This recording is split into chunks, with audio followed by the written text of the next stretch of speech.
Then you would bow back in that royal fashion. My sisters, of course, were all taught to do what? Curtsy. Indeed. They were taught to put their heels together, bring their hands across their tummy, and then simply dip. That is an English curtsy. Never look to the individual to whom you're curtsying. That was considered impolite. A young English girl was brought up to be shy and demure. But perhaps you've already discovered there's still some remnants. Being brought up out here so far to the west in the forest primeval, we were brought up amongst a people who were here long before any Englishmen ever arrived. Do you know of whom I'm referring to? Native Americans? Yes, the natives of this land, the Aborigines, as we were taught to refer to them, from the Latin word ab, before, the original people, before any others.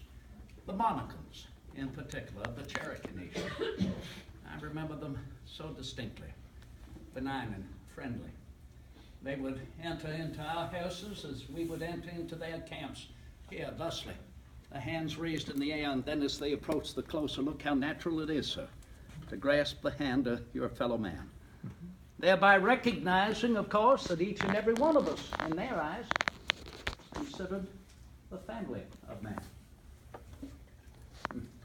It is a most peaceable welcome, is it not? And it signifies what? More than anything else in its peace.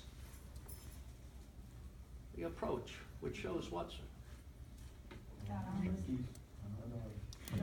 No weapon. No weapon. I raise my hand in peace to receive you as my brother. And all too soon, we began to refer to them as savages, did we not? Without a respect, without an understanding. Without an understanding to know that diversity throughout the family of man. Rather curious indeed when so many of us were seeking an asylum here from such a diverse heritage, each and every one of us, our backgrounds and heritage coming here. Failing to remember. I had the advantage, which I would like to share with you. I had the advantage for a better understanding. Would anyone know the reason why? Lest we forget, because my family had the means, and thereby I was entitled to do what? Thank you. To go to school, very simply. Where else besides within our families do we learn a better understanding of our fellow man? A better understanding of how to treat one and the other. That was the advantage. I was the eldest son in the family of 10 children. I had that advantage of an education. You know, my father sent me to a Latin school when I was a young boy, not in this vicinage. It was a 2-day ride to the east. They have Tuckahoe Plantation. My mother's first cousin, William Randolph of Tuckahoe, passed away quite suddenly. He was only 42, and he left a family of several children. My father was an executor of his estate, so he went there to help the rearing of the children, and of course help provide the Randolph money for the education of their children, let alone his own at the time. The Reverend Dr. William Douglas was my teacher there in my first school, a one-room little schoolhouse. He taught me English and reading, writing, common arithmetic, ancient history, modern history, Latin and Greek. And I'll never forget, he was somewhat of a superficial Latinist. He had a very strong brr in his accent, so I began the Latin language to a great disadvantage of pronunciation. Later I enrolled in a classical academy when Father returned here, Reverend James Morris Classical Academy, supported by Dr. Walker, many of the vicinage, but a short distance from here. And that is when I began to learn French, and my favorite subject ever since, natural philosophy, the realms of scientific investigation, objective reasoning in order to ascertain cosmos out of chaos, and most particularly, fact. Which enables one to pursue truth wherever it shall lead us. But even now I lament to inform you, my father at the early age of 49 suddenly passed away. He left my mother a widow to oversee the rearing of 10 children. Myself, the eldest son, I was but 14. I was thrown out into the world without a member of my family equipped to guide me. Oftentimes, I thought I would have fallen off in the bad company had it not been for good friends of my father. I watched them in society. I watched them. I watched how they conduct themselves. I watched their good manners. And I conducted myself accordingly. Through no element of reasoning, how does a 14-year-old boy know how to reason? As I have written, simply through imitation alone. It helped to guide me. And you know, I realized as I was leaving Morris Academy that my father would provide me great wealth. That as he was deceased when I reached my majority, that is 21 years of age in 1764, I would inherit well over 7,000 acres, upwards of nearly 75 enslaved. I would have open door to Virginia gentry. I could travel across the ocean, be received in the portals of nobility. But rest you assured, by the time I was 21, I realized the greatest legacy my father left me. What do you think? The greatest legacy any parent can provide their children. Yeah. No, my father left me debt-free. And I thought my marriage doubled my comfort, but that is where my debt began, through my father. No, the greatest legacy any parent can leave their children is an education. Particularly if the parent be called upon all too soon by our Creator. A better legacy. That opportunity to improve your lives, to be a better understanding, to be of service to your fellow man. I had the opportunity. Monies were in my father's estate that I could venture eastwards. 120 miles to Williamsburg, Virginia. And there to attend the Old Royal College of William and Mary, to fall under the tutelage of a gentleman I can never forget. You probably never heard of him, Dr. William Small. He occupied the chair of mathematics and natural philosophy at the Old Royal College. I've referred to him many times, as I shall this evening, and as well in correspondence. First and foremost, he had gentlemanly and correct manners. You know, the Romans said, manners make the man. Is that any less important in this modern world than it has been from time immemorial? Citizens, it's more important. It's more important now than it's ever been before, particularly in the diversity of our population, particularly where man has never been more free in his history to hold an opinion freely and freely express one's opinion. It incurs good manners and respect for another. That is what we were taught if we weren't learning it in our homes. That is what we were taught by Dr. Small. The art of showing respect. And we had a great respect for Dr. Small. It was by a very simple formula. Dr. Small had great respect for whom? His students. He realized that each and every one of us is a new mind, never seen before upon this globe, ready to be provoked in the intellect, inspired in the imagination. Secondly, as I have written, he had an enlarged and a liberal mind. Mercy, I made that statement the other day. A gentleman wagged his finger at me and said, now, Mr. Jefferson, do not become political. I said, I beg your pardon, sir. He said, well, you said the word liberal. I said, yes, sir, you heard correctly. I hope you have not forgotten the definition of liberal from the Latin word libertas, meaning freedom of the human mind. The liberty and freedom of the human mind, the greatest vehicle of freedom and happiness any individual can possibly possess. Not one can take it away from you. It is but common sense. It takes just as much energy to be happy as it does to be miserable.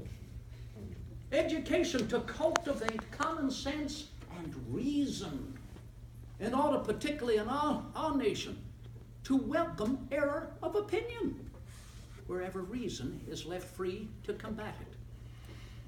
Dr. Small taught in the Socratic fashion as Socrates welcomed the students under the shade of his tree, provoked them with questions. We are a curious creature. How are we going to know unless we ask?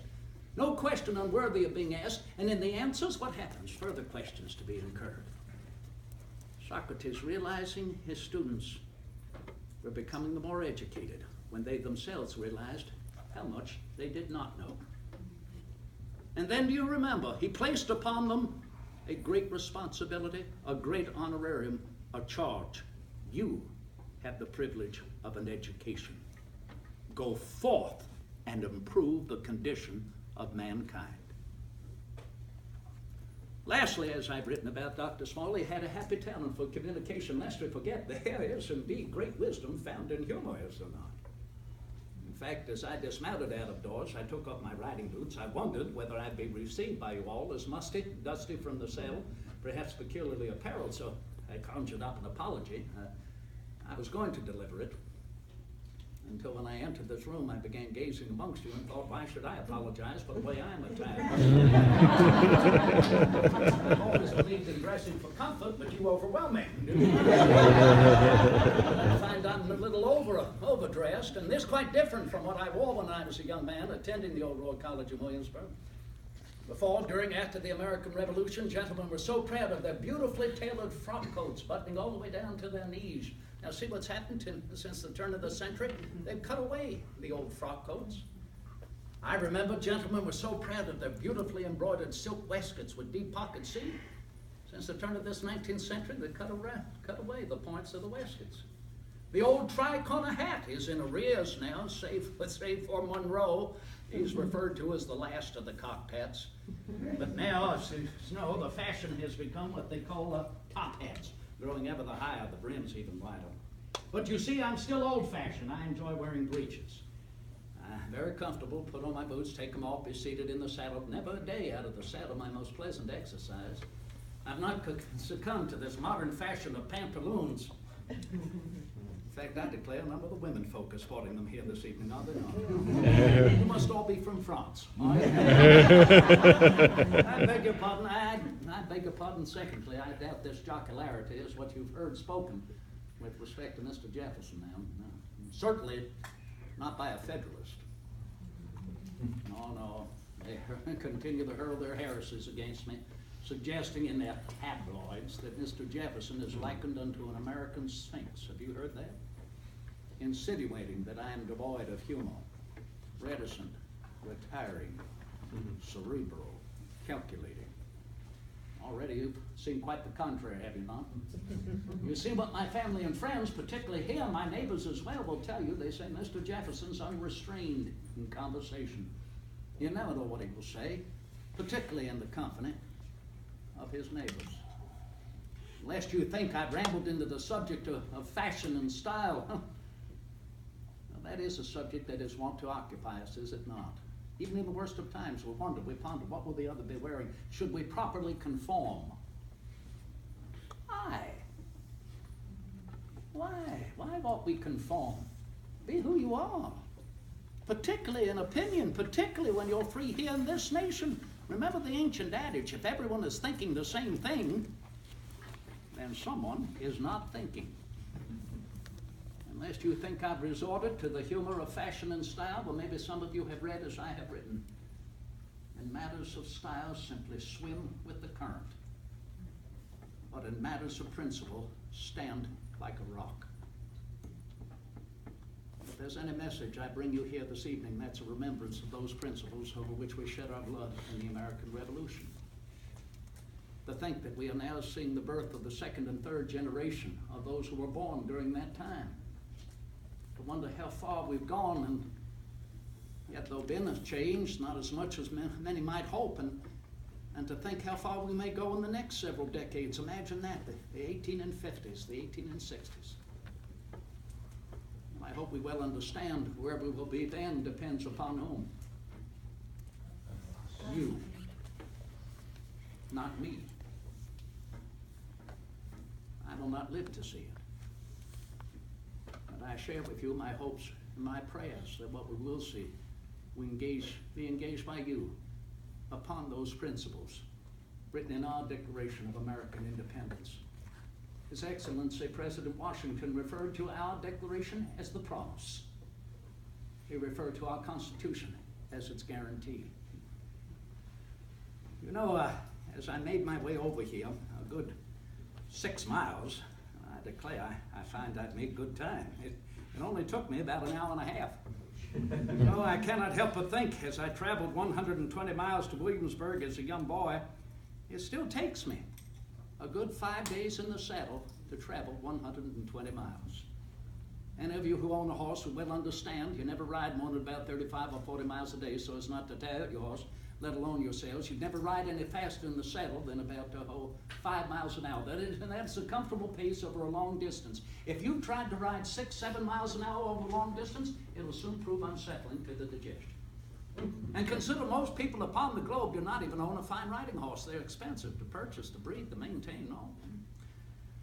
No, most people upon this globe, even now, they travel one place to the other. How so? Your own God-given method of transportation, your own 2 feet, which will take you comfortably 3 miles an hour. Now, there's something to ponder and carry with respect to where we've been, where we are, and where we are going. The average rate of speed upon the globe